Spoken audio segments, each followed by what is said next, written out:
And let's go to our Out in the Open panel now. First of all, Air America radio host Rachel Maddow, then Keith Boykin, best-selling author and host of BET's My Two Cents. Hope to get a couple more than that today. And Republican strategist Sherry Jacobus is joining us. Good idea or bad idea, Sherry? Start us off. You know, I think it should be up to each campaign to decide where they're going to debate and where they're going to go. The fact is, we've got debate fatigue at this point. People aren't even watching them. And I don't think what a lot of people realize, unless you've run campaigns yourself, is that the amount of staff and resources, people, time, and money are what you have in a campaign. And these folks are constantly running around to debate after debate after debate when they really should be able to put together their own campaign agenda and decide what they're about, rather than just responding to all these invitations for fear of threats or you know, being told, well, you're going to lose an entire community if you don't show up at this debate. Sherry, maybe the real question, and Keith, let me ask you this. Do you really think that there should even be a Hispanic debate?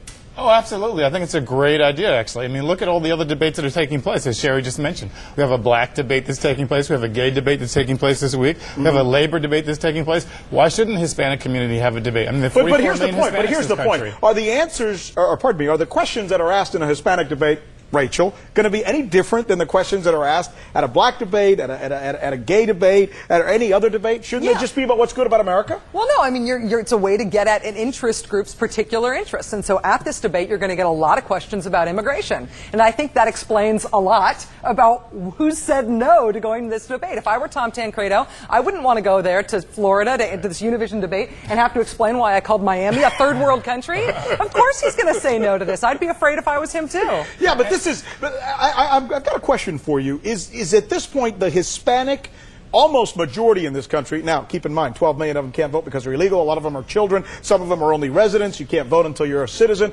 So just because there's a lot of them doesn't mean a lot of them vote. Are they still really that important at this point in time in our history? Any one of you, jump in on that. They are important. Why? They can't. They're not even going to be able to vote for the most part. No, 41 million Hispanic Americans is a big chunk of people voting, whether or not they have in the future. You voting in the future. I think you know what, you're making a big mistake just assuming that every Hispanic voter in this country is going to vote certain way just on the immigration debate, issue. The fact who's making that leap? Who said that? The people that came here legally don't necessarily support, you know, amnesty and that sort of thing. So I think it's a real leap to think that, and referring to them as an interest group too. I think that's a little bit off. The fact Every interest group that's hosting a debate is going to ask its own questions. Hold on, Sherry. Hold on. Let her answer what you asked. No, listen.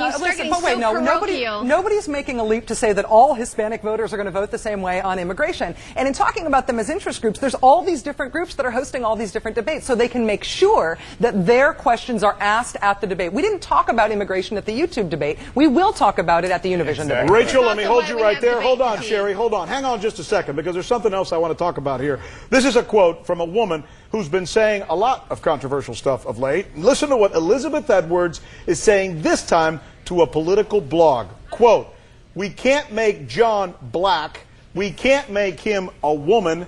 Those things get you a lot of press, worth a certain amount of fundraising dollars. Now, it's nice to get on the news, but not the be-all and end-all." Almost sounds like she's saying that her husband is at a disadvantage in this particular presidential race because he's a white male. Back to our panel. Keith, start us off. I don't know exactly what she meant by that, but I think it's a little insulting to Barack Obama and Hillary Clinton to suggest that they're only getting attention because one is black and one's a woman. I mean, look at Carol Moseley Braun. She ran in 2004. She's both black and a woman. She didn't get any attention. So, I mean, clearly it doesn't have an impact on your news coverage.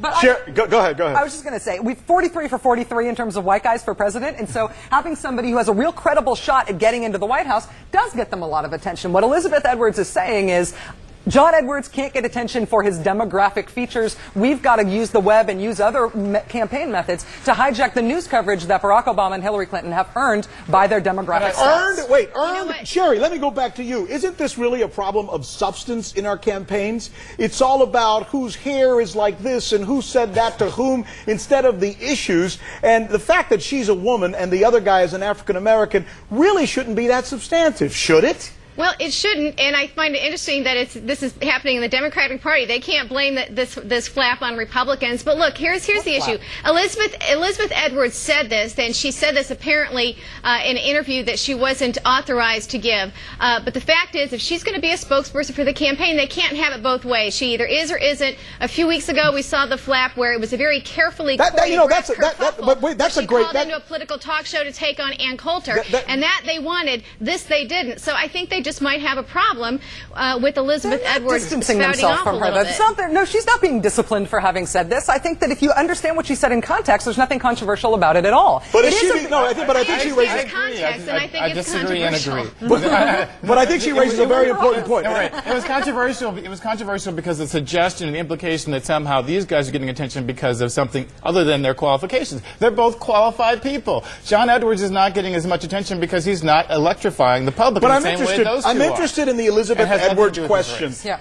Does Elizabeth Edwards have the right to be controversial and say things like this, which we often say, you know, most politicians don't say enough real gut-check stuff. Well, here she is saying what she feels, and some people are saying she shouldn't be doing that. After all, she's a candidate's wife. Elizabeth Edwards is the best thing about the Democratic field so far. I'm a political talk show host. She's the best thing out there in terms of coverage. John Edwards is not apologizing for her. She's huge on the campaign trail. She's a great asset to him. She's not apologizing, and she down to 40 seconds. Keith and Sherry, do you agree with that? She should run for office herself because she's saying some of the things that the Democrats themselves won't say. So it's a good thing. You say it's a good great thing. I think It's that it's a causing debate this they should have. Sherry, you agree? I think that it's a debate the Democrats should have. Why is Hillary Clinton a frontrunner? Is it just because she's a woman? She hasn't done anything in the Senate. Why is Barack Obama number 2? Why is he getting so much attention? He hasn't been in the Senate that long. Go ahead, debate it in the Democratic Party. I'd love to hear that debate. I love that she's trying to make us fight. And Rudy Giuliani's really experienced, right? I somehow knew that Rudy Giuliani was going to come into the response there. Thanks to all three of you. Rachel Maddow, Keith Boykin, Sherry Jacobus, spirited